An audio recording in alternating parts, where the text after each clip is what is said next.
What's going on, everybody? Welcome back to the Playbook Sports Podcast. This is Nate coming at you with another day, another NFL script.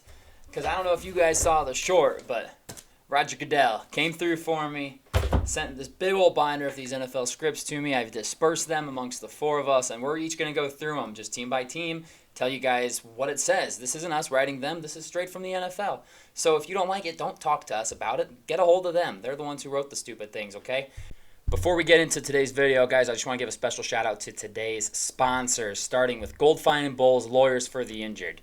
Personal injury, workers' compensation, those are their two things, but any sort of legal advice, they're the people to call. Give them a phone call, 309-673-5144. Tell them we sent you, okay? And I'd also like to shout out SeatGeek for sponsoring today's video as well. Use promo code PlayBookSports on their website to get $20 off your first purchase of $30 or more. Let's get back to the video. Today, I've got a team that I have some thoughts about how they'll be this year. I don't think they'll be very good, but maybe I'm wrong, and we're going to find out right now. Today, let's talk about the Arizona Cardinals. Arizona Cardinals 2023 official NFL script. And it looks like Roger has a note pinned to it here that says, quote, remember the 2020 Jacksonville Jaguars? Similar to that. You don't like to hear that, Cardinals fans. If I remember correctly, they were pretty bad last year, or that year. I think they went 1-15, and they actually won their first game of the year with Gardner Minshew. And everyone was hyping them up like, oh, maybe they're going to be really good. And then they proceeded to lose out. So I don't know if I like that for you Cardinals fans. Let's see what happens here. Week 1, Cardinals go to Washington to play the Commanders, and there it is. They beat the Commanders in Week 1. Okay, so we got them winning Week 1. Kind of a shock victory, especially considering the Commanders were good last year. Colt McCoy playing quarterback for Arizona doesn't make any crazy mistakes. Team leans on James Conner in the rushing attack, and it works really well against a Commanders team that is actually a better roster than Arizona, in my opinion. But Cardinals win an ugly one against the Commanders. 1-0 for Arizona. Good for them. Week 2, hosting the Giants, and Saquon Barkley and Daniel Jones, also known as Vanilla Vic, run all over the Cardinals. Just absolutely grind them down during the whole game. Just a thorough beating, and looks like Week 3, rinse and repeat. Cowboys just stomp Arizona on their home field, officially reminding the whole NFL that Week 1 win does not always mean a whole lot. And as I'm kind of looking through their schedule here, yeah, I'll save us all some time here. Cardinals go to San Francisco, and then they host the Bengals. Those games are going to be very one-sided. Actually, it looks like here they're planning on benching Colt McCoy for rookie quarterback Clayton Tune, as the Cardinals at 1-4 with no playoff hopes. Oh, they rule out Kyler Murray for the whole rest of the season, citing a minor setback in his recovery. Okay, yeah, sure, I bet that's what it is. Although I can't say I blame him. If they're 1-4 at this point, what's Kyler coming back for? Don't rush him back. This team's going to be bad this year. The roster's not very good. Don't rush back and get hurt, man. Just stay off the field. I don't mind that. I actually like that for them. So Kyler Murray done for the year. So that means they're going to roll out Clayton Tune the rest of the year, which is interesting. So let's see. Looks like Clayton Tune provides a little bit of excitement and a small spark for the Cardinals their next week. Unfortunately, they still cannot get the job done in L.A., losing to the Rams and cementing themselves as the seller of the NFC West. Sorry, Arizona fans. Next game in Seattle looks like Geno and the Seahawks absolutely feast on Arizona through the air, sending them to their 6th straight loss. Ooh, and then oh my God, next week Ravens come to town, and Lamar Jackson and rookie wide receiver Zay Flowers absolutely light up the scoreboard.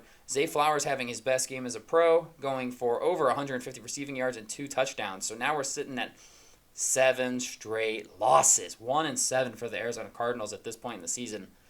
Not where you want to be, man. Not where you want to be. Can't blame Kyler for not wanting to come back to this kind of mess.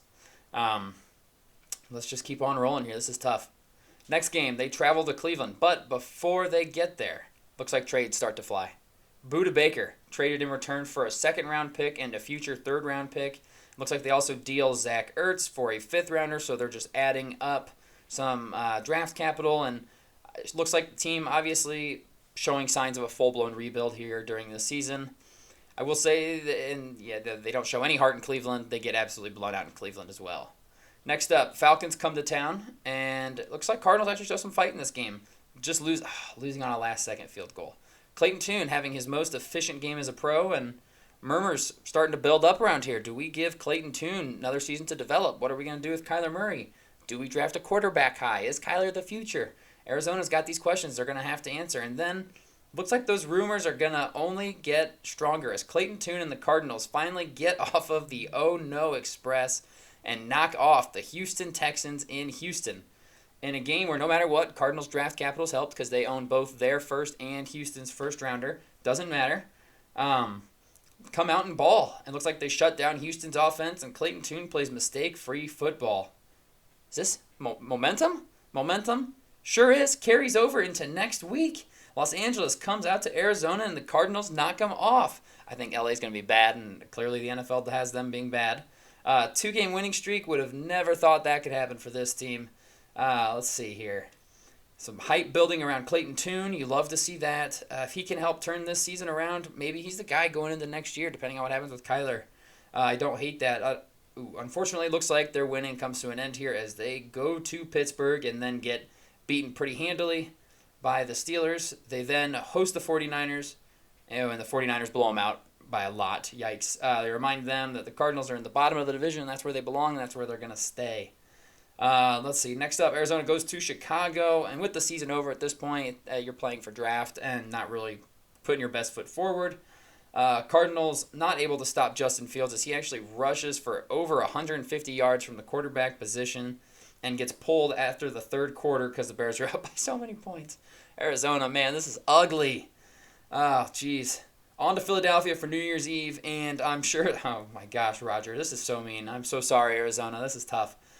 Looks like many of the Arizona Cardinals players' New Year's Eve resolutions are to never get beaten this badly again as they lose 42-7 in Philadelphia in one of the most lopsided games of the season. Reminiscent of Week 1, 2019, Dolphins-Ravens. Just ugly, ugly, ugly.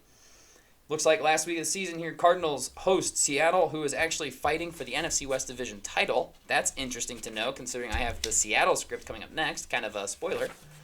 Let's see here. And Seahawks go all out and dominate the Cardinals to send the Cardinals home with a 3-4 record, good for the number 1 overall pick in the draft. 3-14 for Arizona. I'll be honest, that doesn't shock me. Like, if I had to pick a team to be really bad this year, it's Arizona. Because you've got Kyler, who got hurt right at the end of last year. You're rocking out with Colt McCoy. You just released DeAndre Hopkins. Yeah, okay, Hollywood Brown, he's okay. Wasn't anything special in Baltimore. No offense, Hollywood. I'm sure you're a great guy. But their offense is going to struggle. Their defense is going to struggle.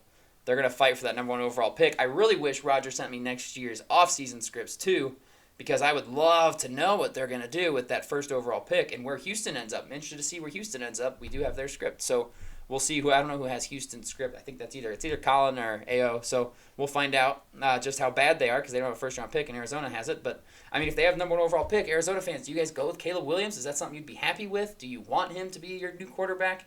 Do you think Kyler Murray can bounce back, and do you try and build around him by taking someone like Marvin Harrison Jr., number 1 overall, maybe taking one of the offensive linemen, taking the left tackle out of Penn State? There are some studs coming out next year. I don't know any of that, but I do know one thing, and that is that this Arizona Cardinals team is going to be bad next year, and looks like Kyler's going to sit this one out and work on his gaming skills. So, sorry, Arizona, that's not the news I wanted to give you guys tonight.